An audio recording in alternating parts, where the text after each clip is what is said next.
Economics म्हणजे काय? Simple term आहे, सोशल सायन्स. एक सोशल सायन्स आहे फक्त.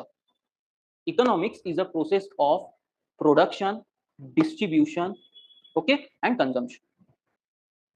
मी एक एक्झाम्पल तुम्हाला देतो. इकॉनॉमिक्स म्हणजे काय? स्टार्टिंग फ्रॉम फार्मिंग पासून आपण पाहिलं, जुन्या पद्धतीने विचार केला तर कॉटन तयार केला शेतकऱ्यांनी. आता तो कॉटन टेक्सटाईल वाल्यांकडे गेला. टेक्सटाईल वाल्यांनी त्या कॉटन मधून वेगवेगळे प्रोडक्ट्स निर्माण केले. ते प्रोडक्ट्स मार्केटमध्ये आले. ओके, सध्या मी मार्केट इकॉनॉमी बद्दल बोलतोय, नॉन मार्केट बद्दल नाही. साधा आपला मार्केट इकॉनॉमी. मार्केटमध्ये आले. तुम्ही कस्टमर्स मार्केटमध्ये पोहोचले. तुम्ही ₹10 समजा दिले असेल, ₹100 दिले असेल, ₹1000 दिले असेल, ₹10,000 दिले असेल. त्यांनी त्याचा प्रोडक्ट विकला. ॲज त्याचे प्रोडक्ट जसे विकत जाईल, तोही तिथे ऑर्डर देत राहील. रिटेलर होलसेलरला ऑर्डर देईल. होलसेलर वेअरहाऊस वाल्यांना सांगेल, की अजून तुम्ही आपलं काम प्रोडक्शन जे आहे ते वाढवून द्या. ही एक प्रोसेस असते. ठीक आहे.